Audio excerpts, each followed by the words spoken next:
3, 2, 1. 2, 1. ¿Me acabas de imitar? No, no se hace a la vez. O sea, has empezado después que yo y digo, ¿ha hecho lo que hago yo siempre, que es que no tengo ritmo? Bueno, da igual.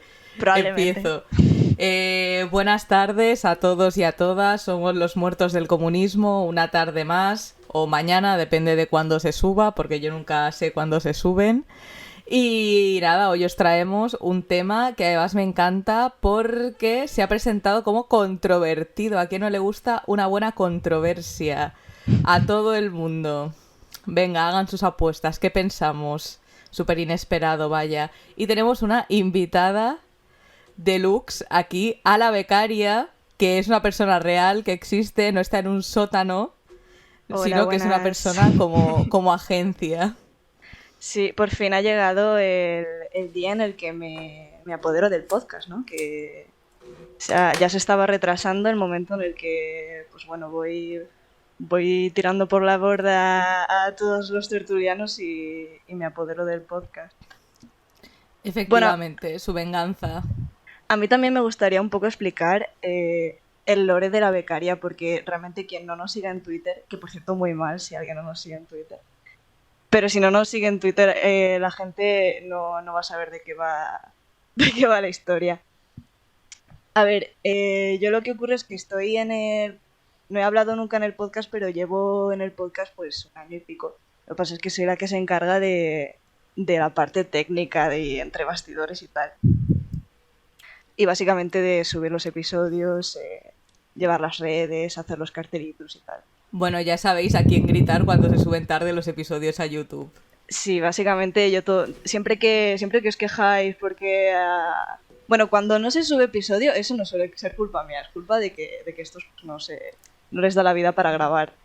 Pero siempre que se suben tarde a YouTube, que ocurre básicamente siempre, efectivamente me doy por aludida en todas vuestras quejas. Pues nada. Pues venga, sección humana, ¿cómo estás, becaria? ¿Quieres revelar nombre o mantenemos el misterio? Me parece guay llamarme la becaria, la verdad, no... Me parece un buen... Porque además soy becaria en el podcast y soy becaria en la vida real, o sea, es totalmente acurate. Me siento identificada. Bueno, yo fui becaria hasta hace 3 días, o sea que ¿quién no lo ha sido? Bueno, la podéis hasta bautizar, o sea... A mí Sí, Maritere me gusta. sí, dadme el nombre de vuestros sueños. Me da igual. Paca. Yo en la... Yo en la sección humana quiero hacer un disclaimer porque hay gente por Twitter que se ha estado preocupando y tal, que es que Alberto está bien, ¿vale? Alberto se puso un poco malito, pero está bien y volverá a grabar, no se preocupen.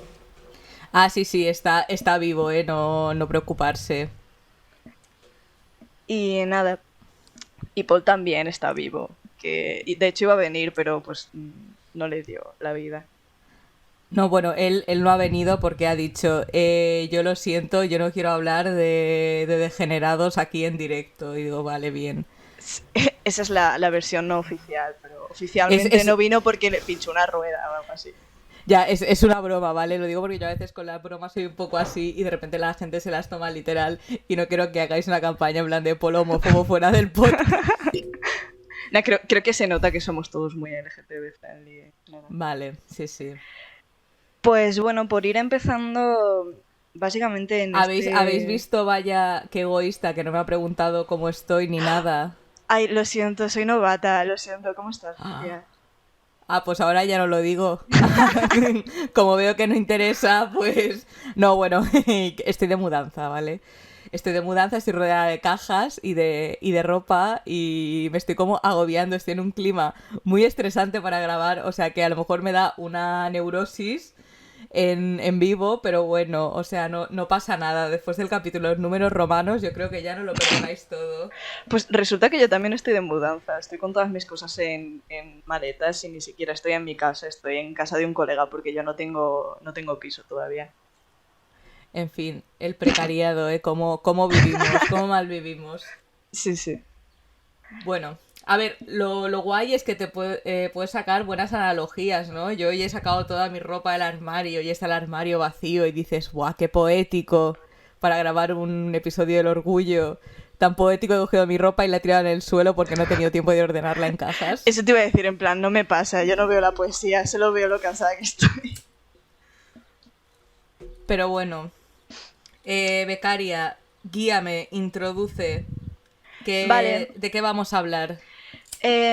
Básicamente el melón que queremos abrir con estos episodios es el de, bueno, qué sentido tiene el hablar de el implicarse en la lucha LGTB desde el comunismo y qué papel tiene la lucha LGTB pues, en todo lo que es la lucha de clases y tal, en fin, buscar estas sinergias, porque no siempre es tan claro, ¿vale? O sea, sé que en general desde la izquierda estas cosas se defienden y tal, pero no está tan claro la implicación que tienen que tener los comunistas en el movimiento LGTB. Pues, igual que hay comunistas pues que dicen que no es prioritaria la lucha feminista. Entonces,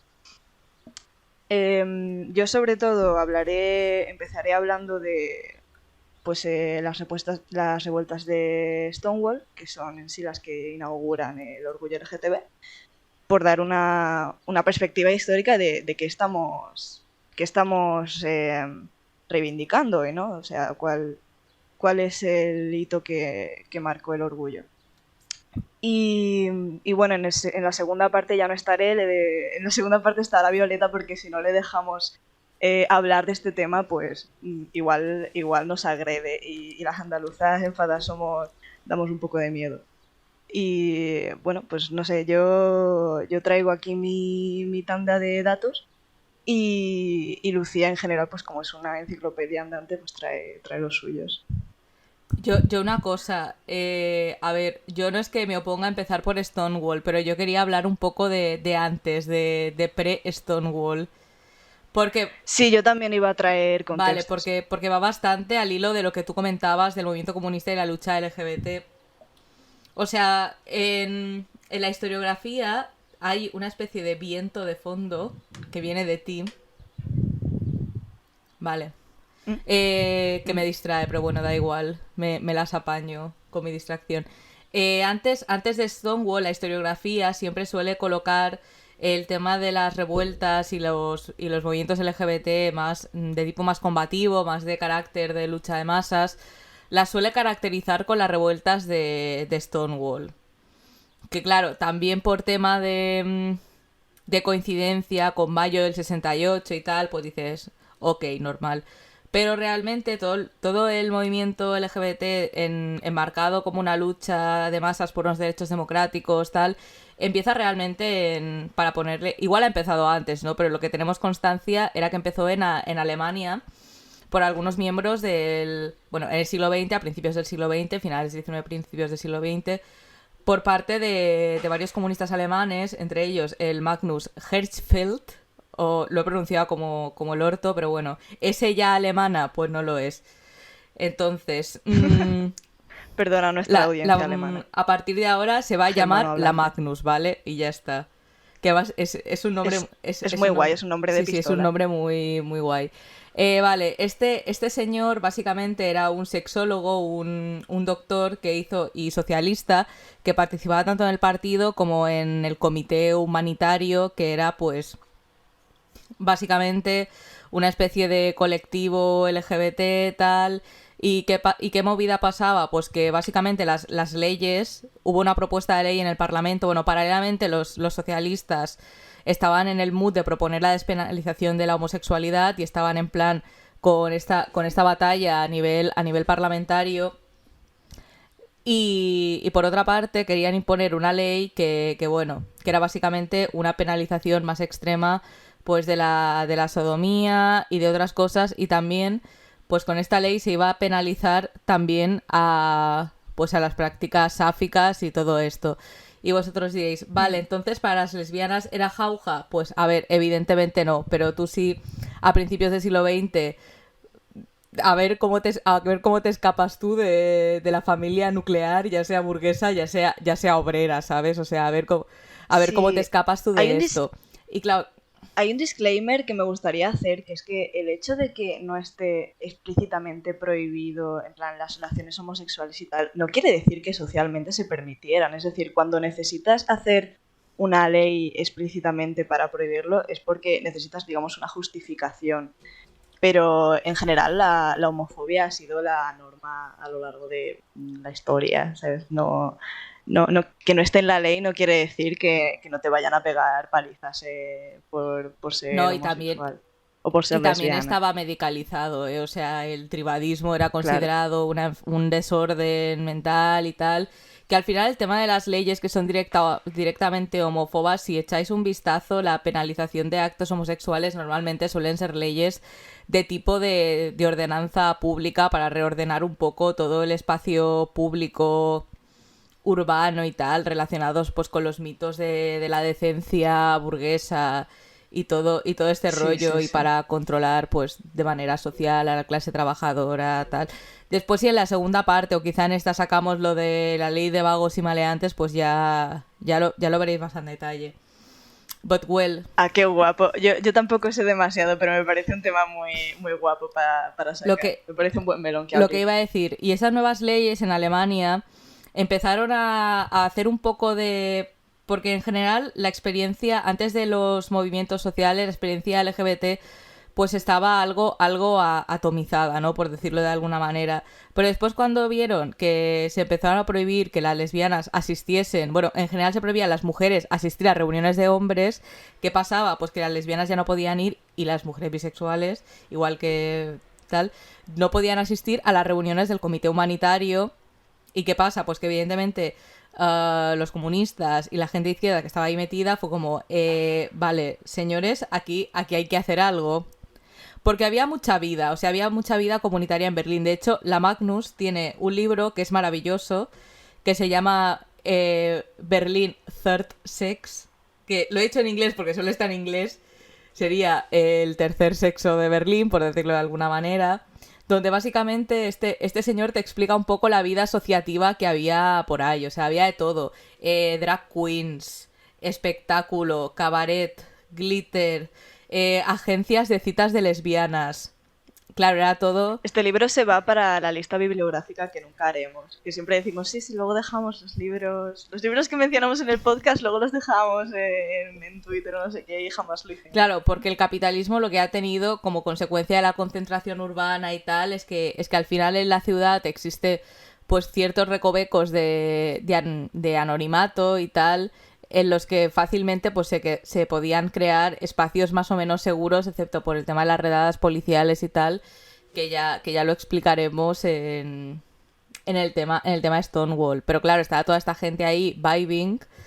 Ya, además, a mí me parece muy guay el detalle de que, sobre todo en el panorama berlinés, lo que estaba súper en auge era eh, el movimiento lésbico, ¿sabes? No en sí el LGTB, sino sobre todo el lésbico. Me llama la atención, no No, sé. pero es que en realidad el movimiento lésbico siempre ha estado en auge, vaya. Lo que es que hay una cosa específica con el movimiento de liberación lésbica y es que también ha estado estrechamente vinculado al movimiento feminista, o sea, sobre todo desde los años 60 y Ujú. tal, porque claro, aquí hay una cosa y es que específicamente por las leyes que ha habido, o sea, por ejemplo en Estados Unidos hasta los años 70 una mujer no podía tener un piso o un vehículo o una cuenta bancaria en propiedad, con el Claro, franquismo, básicamente ya os digo, se te hacía absolutamente imposible hacer tu sí, vida de manera independiente a y un hombre. necesitabas el permiso de un padre que seguramente te odiaba por bollera y el de un marido que evidentemente no querías o no tenías. Entonces tú estabas ahí que dices, vale, pues yo si quiero realizar mi vida y mi sexualidad, pues necesito poder tener un espacio, porque es que incluso había temas con incluso alquilar un piso, tal, o sea, y hacían pues triquiñuelas, rollo, se inventaban que eran hermanas o jugaban los juegos la típica performance de las dos tías solteronas que nadie quiere y se van a vivir juntas. O sea, al final eran ingeniosas y se las apañaban, pero claro, no puedes pasarte toda tu vida fingiendo ser la tía que está en las bodas, que se emborracha con una y se pone a bailar con una corbata en la cabeza, pues con la otra tía.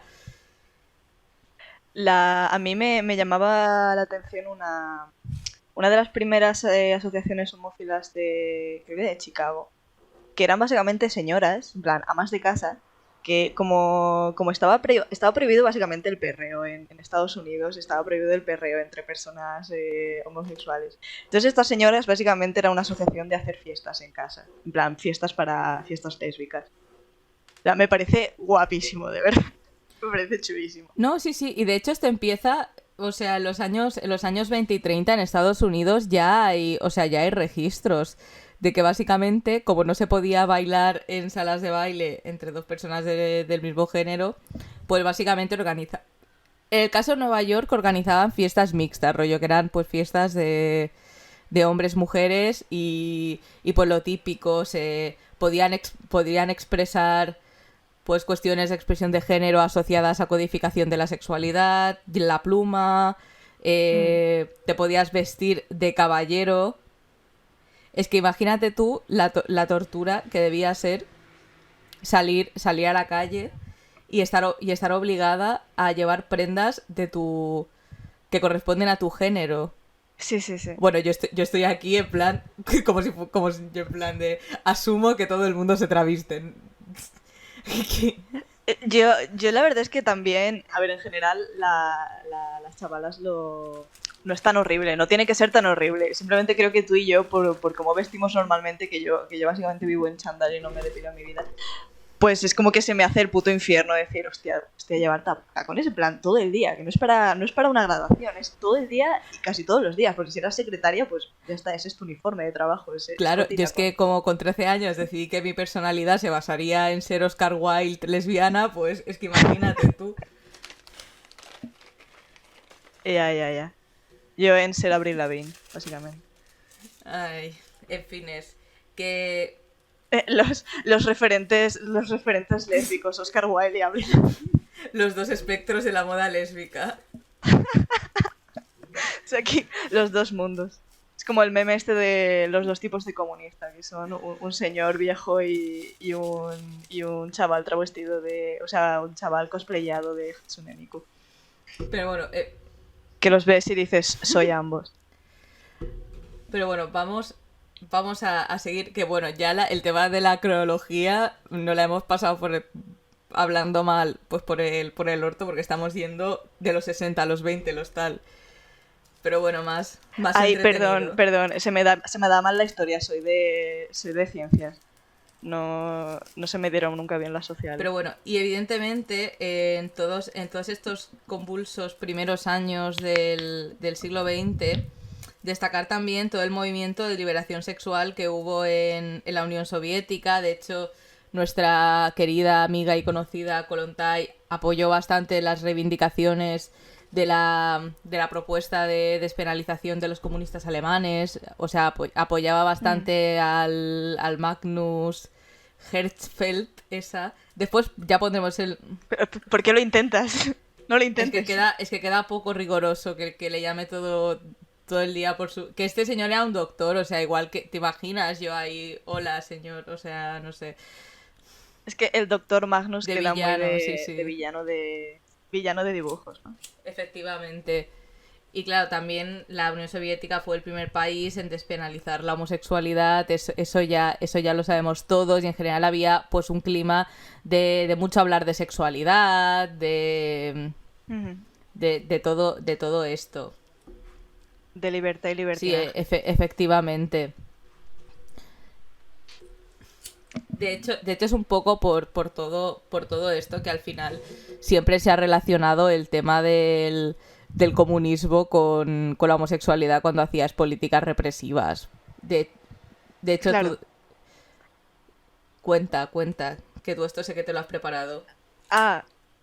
No, tampoco iba a decir nada. Iba a decir que lo que pasa es que como luego cambiaron la táctica propagandística y empezaron a decir que no, que es que que es que los comunistas era todo súper gris y no te dejaban hacer nada y nadie tenía creatividad, todo el mundo estaba triste, era muy serio y llevaba el moño muy apretado. Pues la gente como que no tiene esta noción del comunismo como fiesta y jolgorio.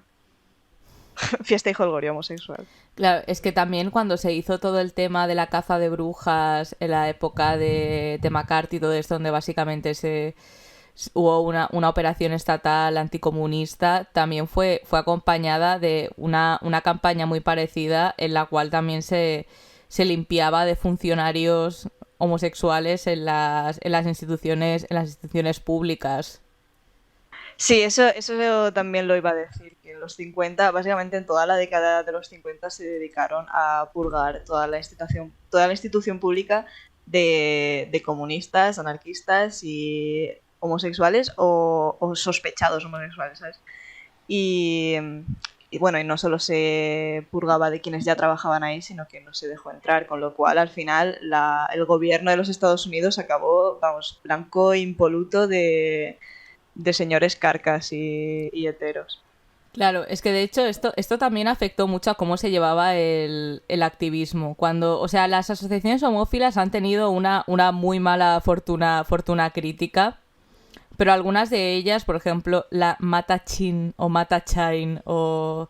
Yo no sé cómo, yo digo Matachine. Sí, idiomas, querida, idiomas. Society... de hecho, que la fundó el Harry Hay, que también era comunista. Efectivamente, claro. La empezaron a fundar los comunistas, pero ¿qué pasa? Que como estaban doblemente perseguidos por los cuerpos de represión del Estado y como básicamente... Acabaron regular los pobres. Sí, y como básicamente se iba persiguiendo a todos los funcionarios y tal, al final todas estas asociaciones homófilas terminaron teniendo un discurso muy de asimilación, o sea, en el sentido de que eran básicamente capas medias replegadas porque habían perdido muchísimos derechos y dicen, coño, vale, aquí lo que tenemos que hacer es demostrar que los homosexuales no somos antisociales ni tenemos comportamientos anormales, sino que podemos ser personas perfectamente integradas en la sociedad, que es como, sí, es verdad, pero tienes que estar perfectamente integrada en la sociedad. Y es complicado porque toda la sociedad está orientada a desintegrarte, ¿sabes? Claro, y básicamente lo que tenía como consecuencia era que por ejemplo, pues despreciaban a toda aquel o aquella que tuviese una expresión de género disidente, por no hablar directamente de las personas trans. También despreciaban cualquier tipo de producto cultural que se les pudiese asociar con una codificación homosexual, porque en los 60 sobre todo, o sea, la cultura pop estaba muy, muy codificada y creaban unos ciertos códigos culturales para entenderse en un lenguaje semiclandestino. Por ejemplo, para saber si alguien era gay, le preguntaba si era amigo de Dorothy, haciendo referencia a la película del Mago de Oz, que es muy icónica, sobre todo entre la sensibilidad gay y todo esto. Yo no sabía eso. Es que, o sea, a ver, mi TFM va un poco sobre esto, ¿vale? O sea, confesión. Estoy aquí un poco haciéndome la carta astral porque el Mago de Oz era como mi libro favorito de niña. Creo que estaba predestinada a ser lesbiana, tío. Ahí iba a decir algo que se me ha olvidado. Un melón que me gustaría... Bueno, no es muy grande, pero un mini melón que me gustaría abrir es el hecho de que la homosexualidad y en general la disidencia de género en Estados Unidos estuvo considerada una enfermedad mental creo que desde el 53 hasta el 79, si no me bailan las Bueno, cifras. en Estados Unidos y en prácticamente todo el mundo, ¿eh? Y en todo el mundo. Entonces es como... Claro, es que es muy complicado salirse de rollo, demostrar que eres una persona, digamos, funcional al sistema. Porque si se considera que lo que hace una persona funcional es pues formar una familia, dar descendencia, trabajar tal, y a ti se te pone todas las barreras de habidas y por haber para que no puedas hacer esto. Es muy complicado coger y demostrar, no, mira, soy una persona válida. ¿Sabes? Es como la eterna, ya que hemos estado haciendo especiales también sobre salud mental, es la sardina que se muerde la cola, ¿no? De cómo puedo yo demostrar que no soy una persona enferma si es que básicamente la norma social está hecha para rechazarme. Claro, es que al final, por eso, al final después de Stonewall, el activismo dio un viraje. O sea, ya no se seguía el prisma de vamos a intentar demostrar que somos asimilables para una cultura heteronormativa, sino que vamos a coger modelos, sobre todo en Estados Unidos, de lucha por los derechos civiles, a imitación de la lucha por los derechos de la comunidad afroamericana, porque también se basaron mucho en técnicas de esa comunidad, también por temas de intersección. No entendáis intersección como interseccionalidad, me refiero a literalmente intersección real, rollo que muchas de las personas que participaron en Stonewall y en los movimientos de liberación posteriores eran también personas racializadas que intercambiaban experiencias de lucha con otros frentes y a veces pues se Claro. unificaban luchas. Igual A también ver, como con la guerra de Vietnam. O sea, básicamente también la cuestión de la guerra de Vietnam hizo mucho, porque muchos sectores, sobre todo los más radicales del movimiento LGBT que aún estaba en construcción, básicamente también, al igual que la comunidad afroamericana, también hicieron sus actividades en contra de la guerra de Vietnam. De hecho, hicieron como una especie de reapropiación de la frase de ningún... O sea, lo voy a traducir al español directamente, que es alerta, es que slur, ¿vale? Voy a decir un slur porque estoy parafraseando una frase. Ningún Vietcong me ha llamado nunca negrata, que era un eslogan de la comunidad afroamericana para encontrar la guerra de Vietnam. Sí, sí, sí. Vi el discurso, no sé quién fue el que lo dijo, pero era un discurso muy woke, porque era de esto, de por qué iba a irme a matar a vietnamitas, cuando los que me estáis haciendo la vida imposible sois los americanos, ¿sabes? O sea, a mí no me ha hecho nada, la patria americana no ha hecho nada por facilitarme la vida. Sí, y ellos básicamente el movimiento LGBT hizo una versión que era una obra de teatro en el espacio público, super campi y todo, que era ningún Vietcong me ha llamado nunca marica. Claro, es que cuando ocurren burradas de estas, como lo fue la guerra de Vietnam, hace que toda la sociedad se plantee seriamente, mm, cómo de cuánto crédito le tienes que dar a un gobierno en fin, que se mete en guerras imperialistas tan sucias como esta, ¿no? Y ya una vez abres la brecha de la duda, pues empiezas también a ver otras cosas. Entonces, los movimientos antibélicos son un elemento radicalizante y siempre lo ha sido muy, muy fuerte. Claro, y más sobre todo cuando el Estado te lleva a la cárcel por llevar falda, ¿sabes? O sea, tú has... Sí, la regla esta de las 3 prendas me pareció loquísimo, o sea, porque además estaba basado en la policía actuaba en base a una ley que ni siquiera existía, o que era como una interpretación rara de una ley del siglo XIX o por ahí, que era que básicamente no podías llevar más de 3 prendas del género opuesto.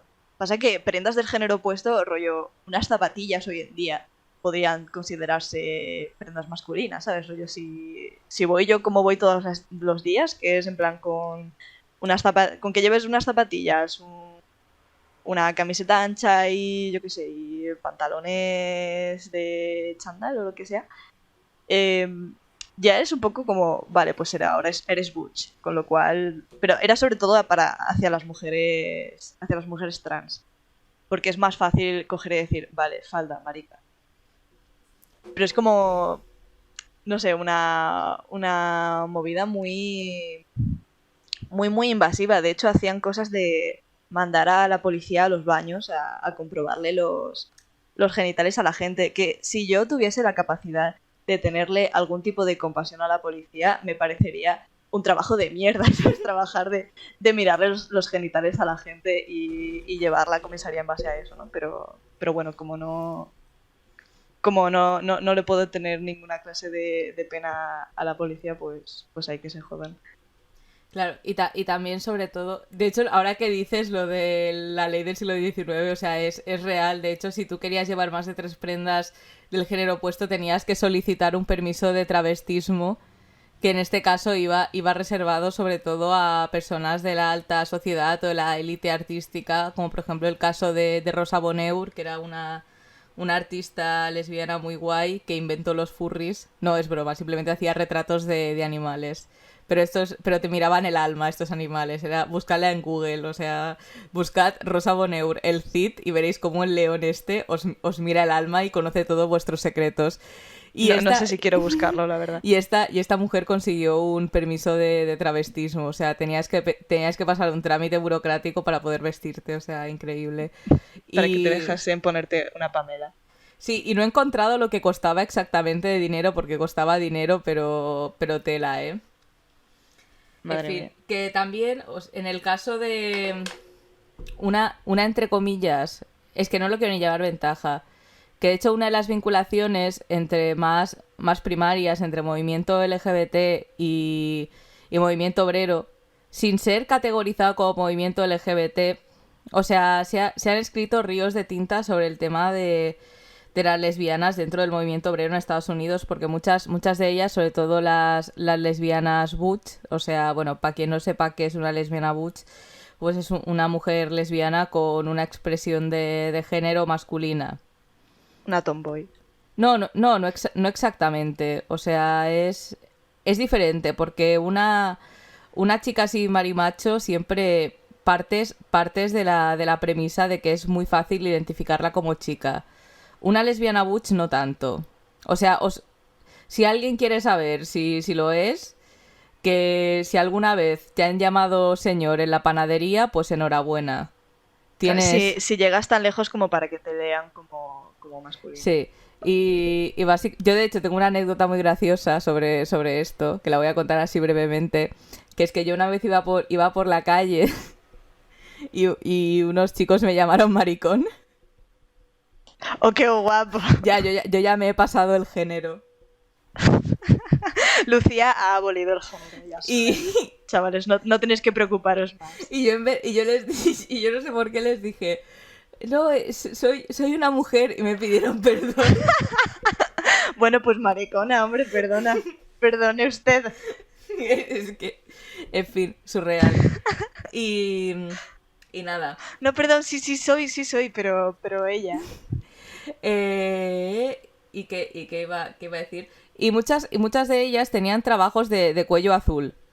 Porque claro, pasaban como hombres, no podías hacer comprobaciones telemáticas del DNI y a lo mejor te venían con un cartón pluma en plan de, uy, mira, me llamo José María. Y claro, estaban ellas con sus trabajos en la industria, sobre todo en logística, porque a ver, el término camionera no es por nada. De hecho, la primera mujer afiliada al sindicato Teamsters, que es el sindicato de camioneros de Estados Unidos, en los 70 fue una mujer lesbiana, motera, increíble, en plan con chupa de cuero al estilo James Dean. Sí. Y que además tiene su parte de utilitarismo, porque siendo mujer camionera, es que como parezcas muy violable, te violan. O sea, es un trabajo bastante arriesgado para una mujer.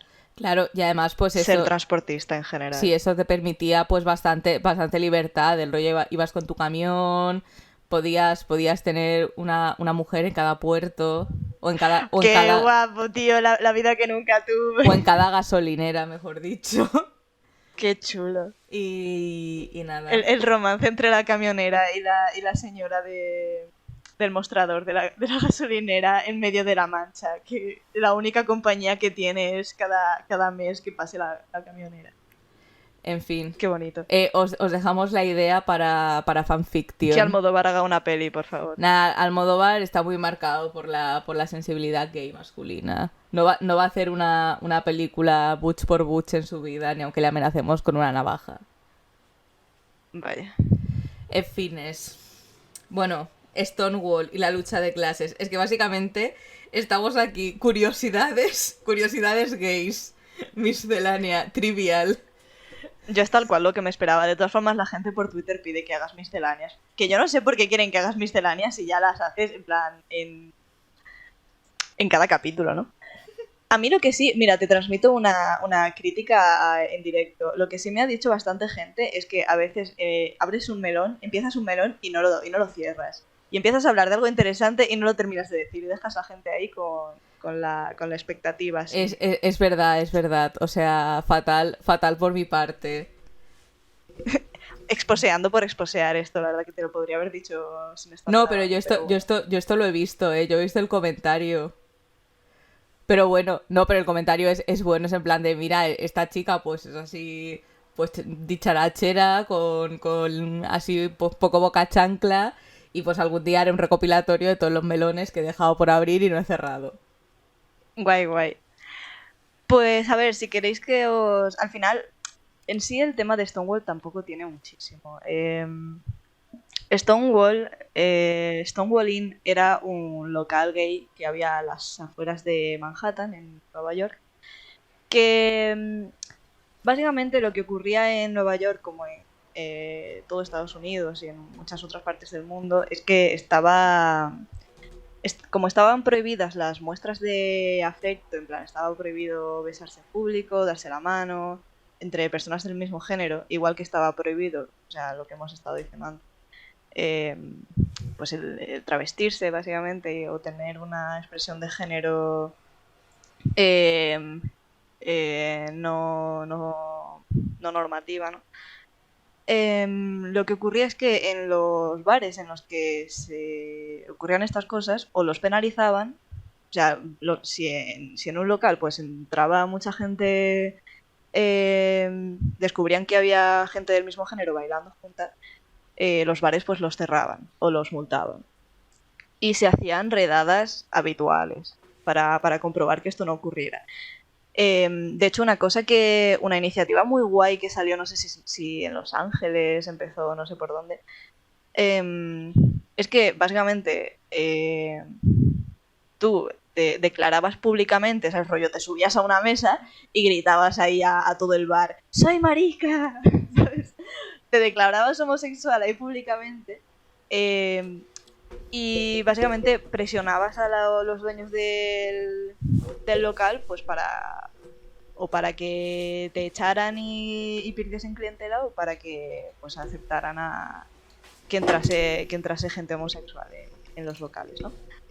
Entonces, bueno, la cosa es que la gente LGTB no se podía ir de fiesta a Nueva York.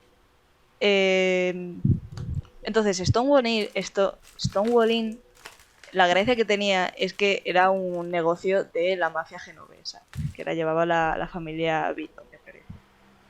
Entonces, básicamente, la mafia sobornaba a la policía para que no hiciese redadas, o para que hiciese redadas rollo a las 3 de la tarde que no había ni fiesta allí. Y este local se convirtió básicamente en un icono, en un punto de encuentro para la comunidad LGTB en toda la ciudad. Ya no solo porque era el único sitio en el que en el que podías estar seguro, ¿no? Sin que te detuvieran o no te multasen. Un matiz. Tampoco no era el único sitio, ¿eh? O sea, había muchos... Hay un ruido de fondo que no sé si eres tú o soy yo. Ay, no lo sé. Bueno. Probablemente sea yo, o sea, solo somos dos. Vale. O sea, es como cuando te tiras un pedo en un ascensor. Solo puedo ser yo, pero no sé qué es. En fin, lo que iba diciendo, o sea, no era el único, ¿vale? O sea, toda la zona de Greenwich Village y todo esto sí que había un cómputo de bares. Lo que pasa es que estos bares se iban como cerrando y reabriendo. Eran un poco como Playdede, ¿no? Que lo chapan y después aparece lo mismo pero con otro dominio. Pues ahí era un poco así. Rollo, los iban chapando porque además geográficamente ya estaban las zonas delimitadas desde hace muchísimos años.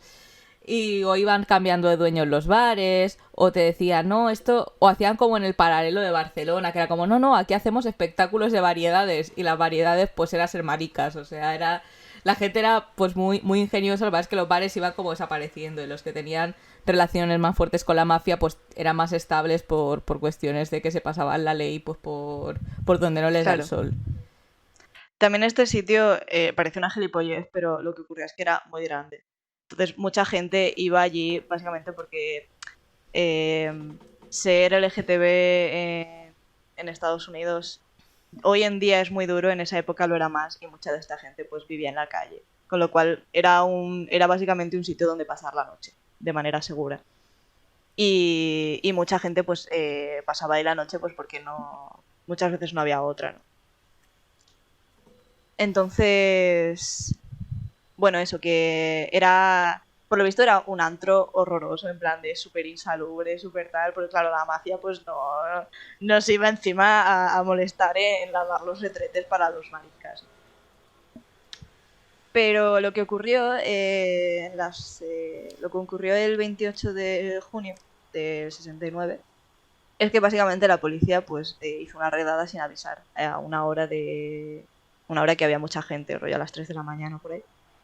Y fue una redada muy violenta en la que hubo detenciones forzosas. De hecho, el local ocurrió, creo que lo que comenzó la revuelta fue que le pegaron a una lesbiana butch o algo así. A la, y la a la, gente, pues, les Estor- a la empezó. Stormé del Arbery.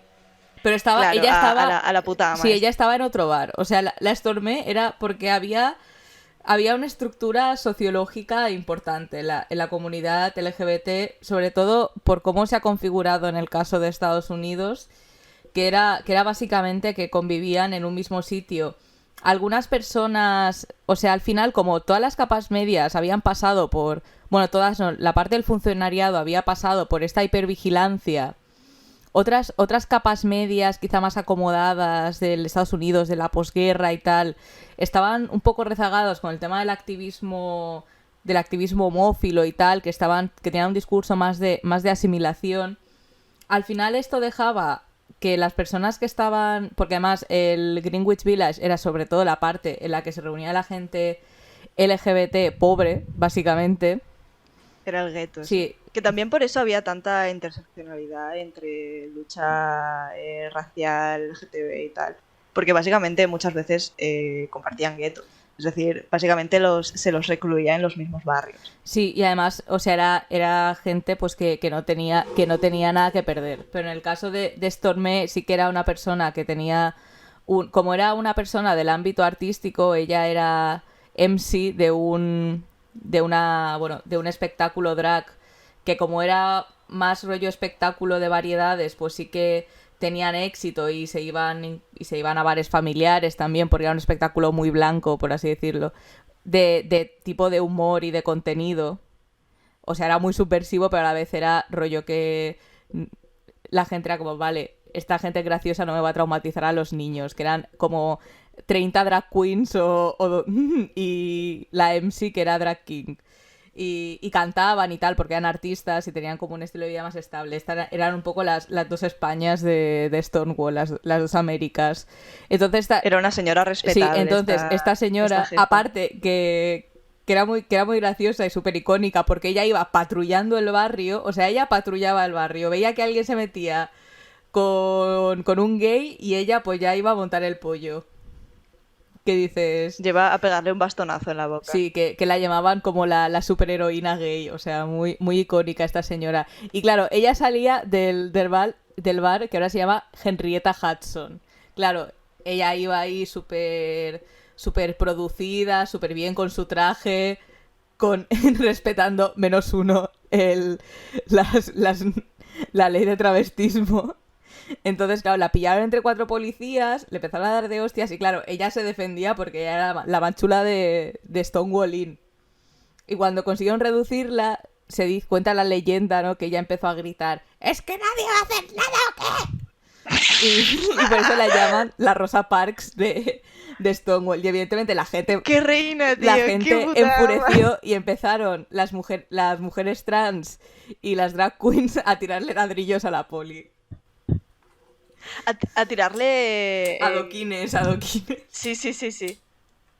Y, a ver, básicamente esto lo que por no caricaturizar lo que realmente fue esto, es que el que haya una redada en uno de los locales o el local más importante del gueto LGTB de la ciudad es un precedente muy chungo para la comunidad LGTB, porque básicamente te están diciendo que ya no tienes ningún lugar donde existir. Entonces, claro, esto escaló, lógicamente. Y básicamente se parapetó ahí todo el vecindario y hicieron que la puta policía se tuviese que refugiar en el local. Y el local creo que acabó ardiendo, de hecho, o sea, en el transcurso de las protestas. Y fueron, pues eso, una semana de revuelta. Sí, porque además iban aprendiendo, porque a esta revuelta se sumaron activistas por los derechos civiles de la comunidad afroamericana. O sea, iban aprendiendo tácticas de lucha a la vez que estaban luchando y se iban haciendo más eficaces.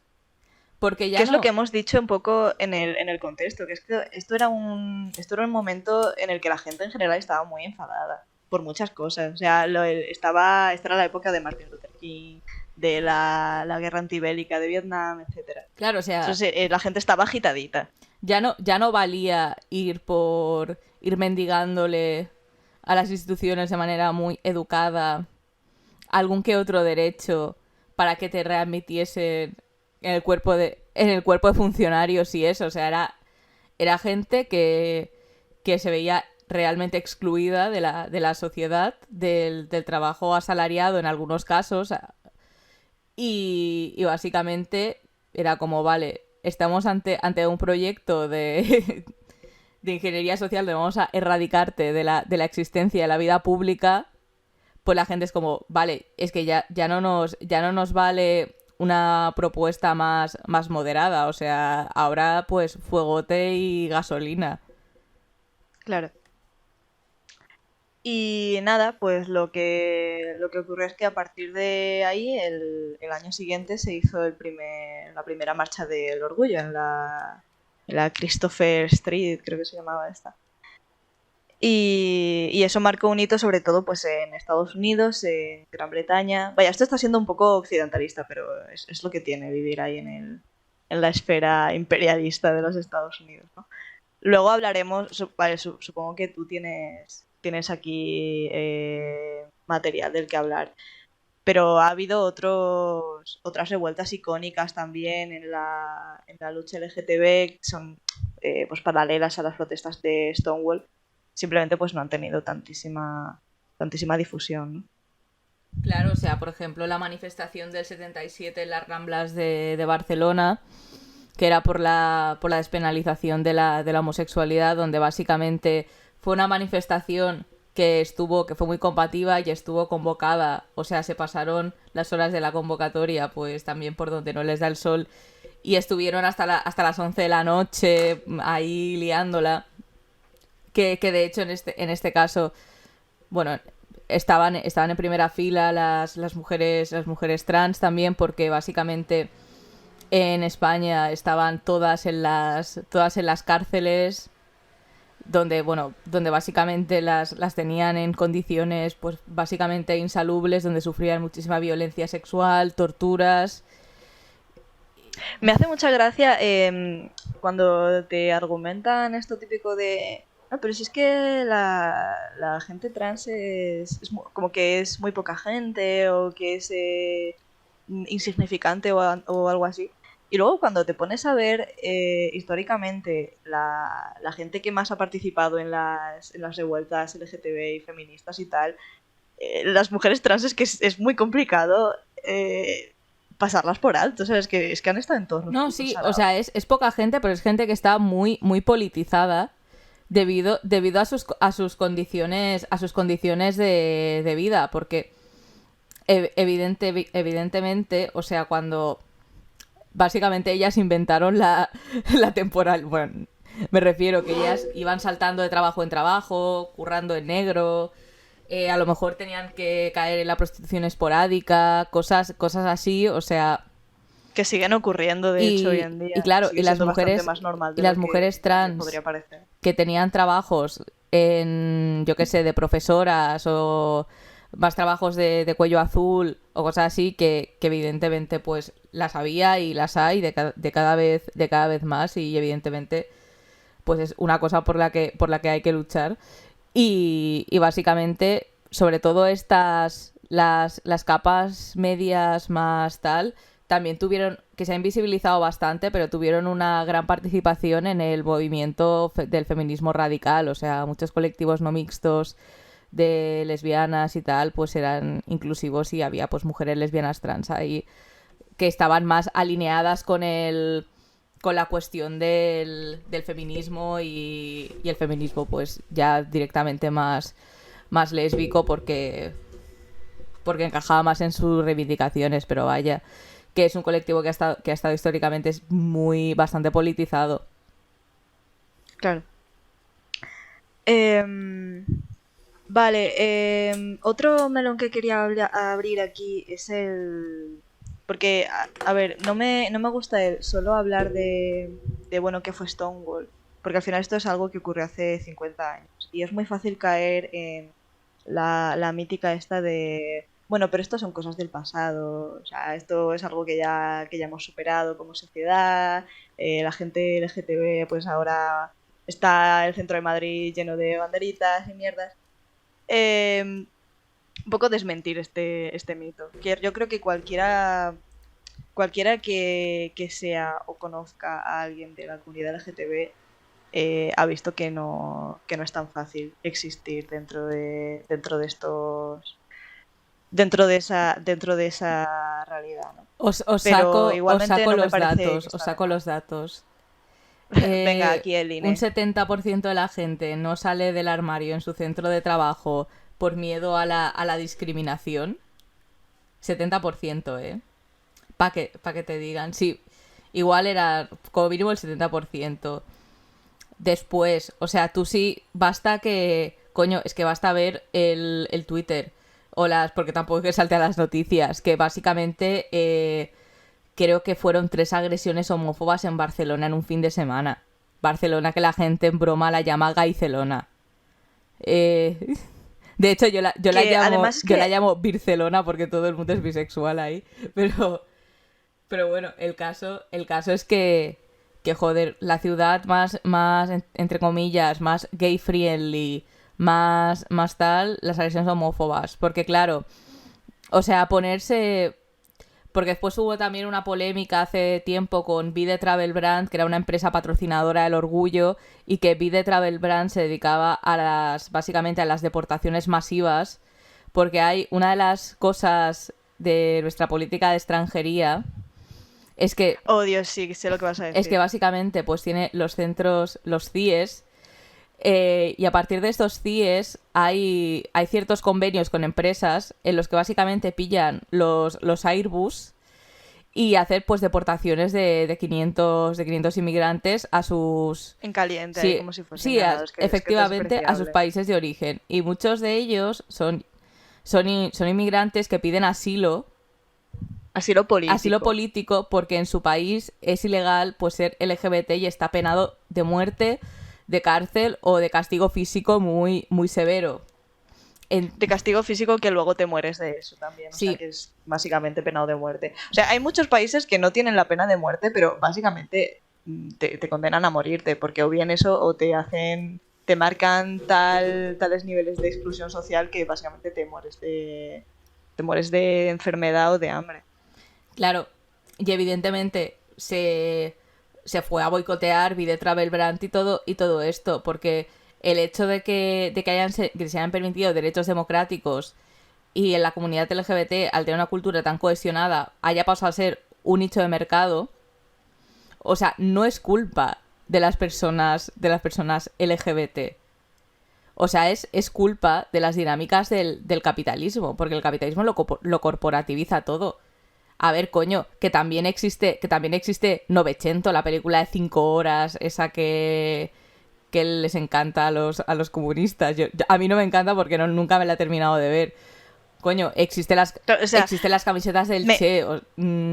Eso iba a decir, que me encanta que la gente descubra ahora que el capitalismo pues se dedica a la venta de mercancías, con lo cual cualquier cosa que puedas mercantilizar la vas a mercantilizar. Y muchas veces ni siquiera es por táctica política maquiavélica de vamos a aguar esta lucha para no sé qué. Simplemente es que el capitalismo funciona así. O sea, es que esas son sus lógicas, el sacar profit de todo. Entonces, evidentemente, también hay sectores de la burguesía, que esto es otra cosa, que la burguesía no es un ente monolítico que va a una, también hay sectores enfrentados entre sí dentro de... Vaya, de hecho de eso va la libre competencia, sorpresa. Pues obviamente hay sectores de la burguesía que se lucran de estas cosas. Claro. La industria de la estética, la industria pornográfica, en fin. Y se lucran de manera ambivalente, porque coño, el grupo A3 Media es... Y mira, una pena que Alberto no esté, porque tuve unas conversaciones con él el otro día sobre este tema de lo del pinkwashing y tal, y tenía... Que venga al segundo Y episodio. tenía muy buenas takes sobre eso. Y coño, y de hecho, es que él puso este ejemplo. El ejemplo de A3 A Media, la que es robada idea, aquí, robando lo he ejemplos. citado, ¿eh? O sea, si queréis pongo otro ejemplo. No, pone este, pero ya te digo que igual nos lo podemos traer al segundo episodio. Existe un segundo episodio, creo que esto ya lo he dicho. Existe un segundo episodio básicamente para que Violeta no se enfade. Porque no podía venir a este. Lo que iba a decir, venga, coño, voy a poner otro ejemplo. Grupo Amazon, ¿vale? Grupo Amazon con las políticas antisindicales más heavies de la historia.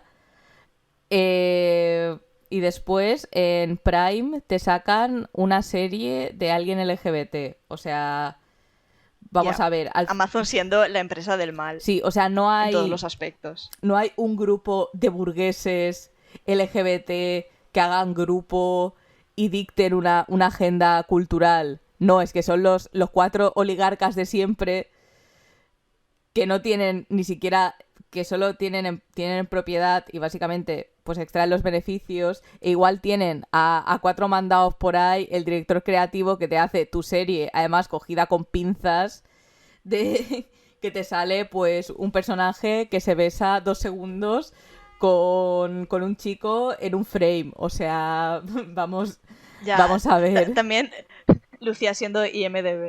Pero yo es que no veo series, entonces no puedo compartir mi take sobre las series de Prime, pero... Bueno, o sea, hay cuatro contadas, igual que en todas partes. O sea, hay un nicho de consumo de gente que no tiene ningún tipo de representación y te hacen pues cuatro fantochadas. Y te hacen cuatro fantochadas que encima están súper sesgadas de ideología burguesa. Porque, a ver, o sea, no me refiero... Porque la gente es como, no, pues entonces lo LGBT es ideología burguesa. No, o sea, el filtro que le meten, artístico y visual y tal. Pero como a todo, ¿eh? O Sí, sea, en efectivamente. todas las series, tío, la gente parece que trabaja 4 horas al día, es rica por ninguna razón y no sé, y tiene mucho tiempo libre. Sí, sí, todos con casas gigantescas y... En es que plan Modern sí, la Family. típica... Mira, una serie, la típica familia normal y dices, joder, es que mi piso de Barcelona cabe en la encimera de esa cocina.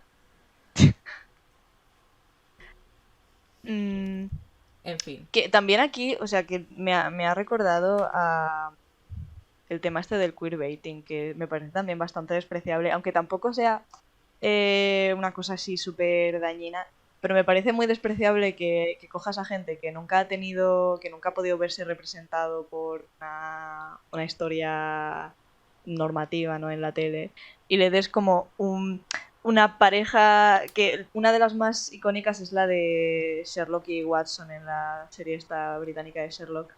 Le das como una pareja que podría ser leída como homosexual para que consuman tu contenido, pero como tampoco quieren perder al público genérico, digamos, pues no hacen que se líen abiertamente. Bueno, yo es que, o sea, yo he sido fan de Sherlock en mi pasado, en mi adolescencia. Y de hecho el otro día, esto como anécdota, hice un rewatch y es mala como... Hostia, qué mala que es. Yo no me la vi entera porque me empezó a dar rabia. Pero bueno, vamos al tema que nos compete, por favor. Sí. A ver, llevamos casi una hora. A mí hay... Vale, pero para terminar es como... Quiero que, aunque luego hagamos una segunda parte, quiero dejar claro un point, que es el de por qué, por mucho que haya empresas que se lucren con esto, por qué no es... no podemos esperar que nuestra existencia sea asimilada por el capitalismo. Es decir, que tampoco es cuestión de, no, bueno, esto con el tiempo, la sociedad, no sé qué, no, es que el capitalismo no puede digerir que existan personas LGTB en grandes números. Y esto es algo que no está tan claro, ¿sabes? Es decir, que mucha gente no lo concibe así. No, sí, es verdad. O sea, yo es que tenía para el próximo capítulo... Yo es que en mi mente esto era hablar de lo que es Stonewall, sinergias entre el movimiento comunista, que lo hemos tocado con el tema de los alemanes, pero podemos profundizar un poco más también. Y básicamente en el próximo ya hablar quizá de un contenido más teórico sobre qué es exactamente la heteronorma y qué tipo de relación es bajo el capitalismo y bajo los sistemas de la propiedad privada. Sí, no me importa dejarlo porque además vosotras estáis más metidas sobre todo en la realidad del movimiento LGTB más que yo, y no me parece mal que cosas más específicas se traten en profundidad en el siguiente episodio. Claro, o sea, pero para poner... hacer como un tráiler, ¿sabes? Sí, pero bueno, antes es que no quiero terminar todavía porque quiero dejar claro el point también. O sea, básicamente las demandas democráticas me he trabado que existen dentro del colectivo LGBT. O sea, básicamente es que yo es lo que digo siempre, o sea, pedimos más de lo que el Estado burgués es capaz de conceder, porque también hay una cosa que no hemos tocado, que son básicamente las derivas reaccionarias de gobiernos, ¿vale? O sea, de hecho en Murcia, que está viendo todo este debate con el PIN parental, que además te da así como un poco flashbacks de Hungría y todo, sí, todo esto, o sea, es que los pocos derechos que conseguimos, porque tampoco son para tirar cohetes, porque de hecho, ya lo explicaré más en detalle en el siguiente podcast, pero la familia nuclear ocupa un papel más fundamental de lo que creemos, y toda la legislación vigente sobre familias está hecha en base a la familia nuclear monógama heterosexual. Por ejemplo, o sea, los derechos de filiación en las parejas de mujeres, la única manera en la que tú puedes tener la tutoría legal de madre... O sea, yo no estoy defendiendo la familia, yo simplemente estoy diciendo que en la sociedad capitalista hay una discriminación en cuanto a temas familiares, sobre todo en el caso de mujeres. La única manera en que, claro, en que puedes... No es defender la familia, es que tampoco puedes vivir fuera no puedes abolir la institución familiar dentro del capitalismo. Sí, por eso, pero digo, ojo, cuidado, porque después, para que no se me malinterprete. En la que básicamente la única manera que la madre no gestante tiene para reconocer la filiación legal, porque la filiación legal implica el derecho a herencia, aunque la herencia sea un sillón con pelos de gato y la bibliografía de Adrienne Rich, aunque la herencia sea esta... La herencia de Lucía. Es algo. ¿Has visto qué partidazo? Nada. Busca esposa, Lucía busca esposa. Que básicamente la única manera es que en el momento... es, uno, estar casada. Si no estás casada, tienes que reconocer la filiación en el momento del nacimiento. O sea, que si tu pareja... estás con una mujer no estás con ella justo en ese momento, que tiene hijos previos de otros matrimonios y tal, para tú tener derechos legales, y esto con matices porque pues ha habido casos que es que flipas, tienes que obligatoriamente casarte. Cuando en la cuestión heterosexual, el derecho a la filiación del padre, o sea, aunque haya sido un crío que no hayas visto en tu vida y te la sude completamente su existencia, el peso biológico es tal que se permite la filiación directa, aunque tú no hayas visto al crío en tu vida y ni te importe, porque esto hubo un caso legal de básicamente un tío que donó esperma a una mujer lesbiana para que se quedase embarazada, tal, y al final el tío se arrepintió y a pesar de que explícitamente dijo no quiero encargarme de este niño, no quiero saber nada, tuvo el derecho a la filiación por encima del derecho de la otra madre. Sí. Además que dices, no hay ninguna razón, aparte de la homofobia, para poner tantas trabas burocráticas. Es que no. Sí, o sea, para que veáis que es que literalmente, incluso cuando se consiguen algunas ventajas progresistas, es que es esto, es que pedimos más de lo que se puede dar, igual que las agresiones. O sea, ¿cómo se piden que paren las agresiones homófobas? ¿Qué se puede hacer para pararlas? Pues para prevenirlas. Para prevenirlas, ¿qué mecanismos son? Pero si en el caso de la violencia de género, que las cifras son altísimas, que el Estado, que incluso hay consenso por presiones del movimiento feminista en que esto tiene que estar en la agenda, incluso en estos casos de violencia de género, financian los organismos con literalmente bocadillos de salchichón y gracias, que tienen a 40 psicólogas en los centros de atención de Barcelona para 8.000 casos que van rotando y se están quedando calvas del estrés y mucha gente renuncia y muchas mujeres pasan igual por 500.000 psicólogas con los hijos desatendidos. O sea, es que el capitalismo no puede, o sea, el Estado capitalista no puede afrontar las demandas que tenemos. Y ya no solo las demandas en sí de lucha económica, de la más en relación al mundo laboral y del movimiento obrero, es que cualquier tipo de reivindicación social, o sea, puede asumir algún matiz. Y lo del cambio registral en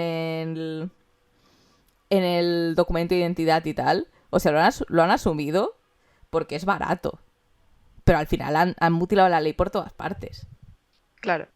Y siempre en la medida en la que les sale, o sea, les es más problemático no echarle migajas a la gente porque si no la gente se enfada.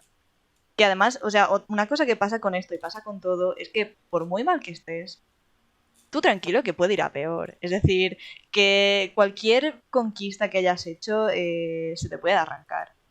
Porque una cosa muy graciosa que tiene el capitalismo es que nadie tiene poder político a no ser que seas Amancio Ortega, a no ser que estés en el reducidísimo grupo de capitalistas con medios de producción, que cada vez es más reducido además, ¿no? Entonces, también tener en cuenta esta otra parte que da un poco miedo, ¿no? Pero que nada te garantiza que mañana no vayas a tener que exiliarte o que vayas a tener que volver a meterte dentro del armario para poder sobrevivir, ¿sabes?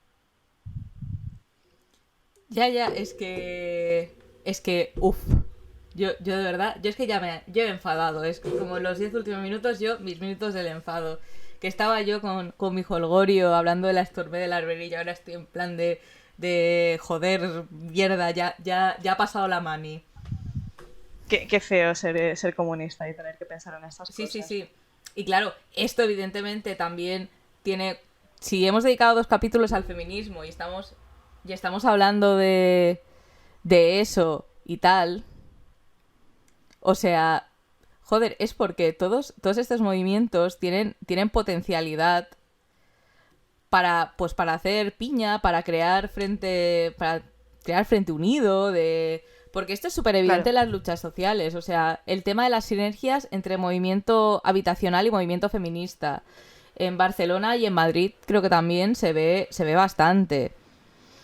O sea, todo el tema de la lucha LGBT con el movimiento obrero, porque claro, o sea, noticia, Breaking news. La gente LGBT puede ser de clase obrera. La gente LGBT se alimenta de fotosíntesis, en realidad. No necesitamos que nos extraigan plusvalía. Sí, porque simplemente existimos, somos como macetas feas en la calle.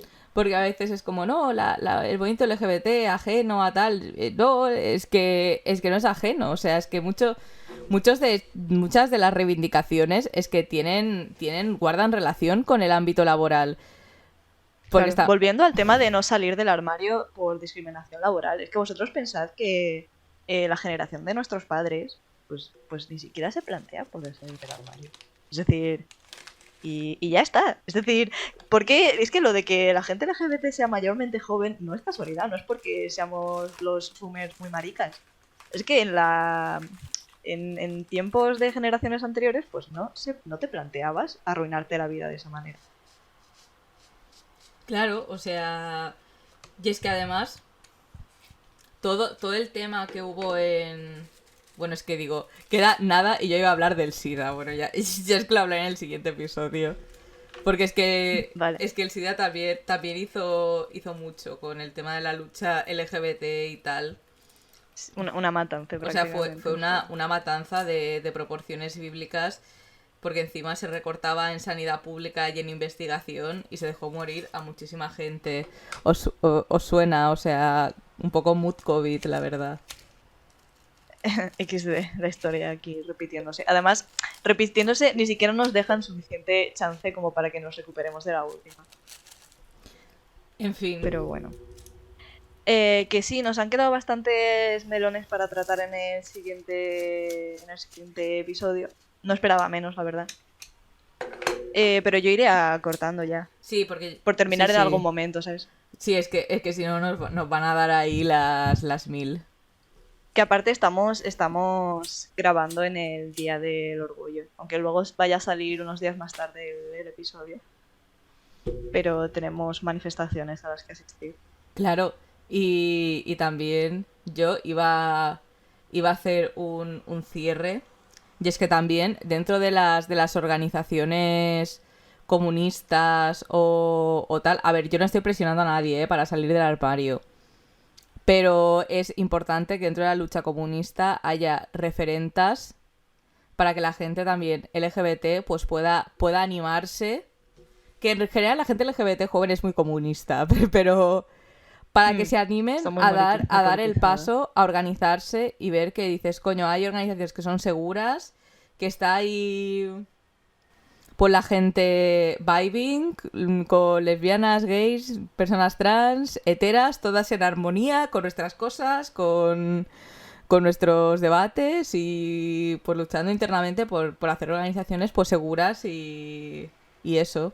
Sí, una cosa muy bonita que leí no sé dónde, que es que cuando tú estás luchando por construir una sociedad mejor, lo mínimo que tienes que conseguir es que tu partido sea un microclima de eso que es por lo que estás peleando, ¿sabes? No puedes permitirte que si estás luchando por una sociedad sin agresiones sexuales, tengas una organización en la que eso se da, ¿no? Y con esto lo mismo, ¿sabes? Si ¿cómo te planteas luchar por una sociedad sin agresiones homófobas?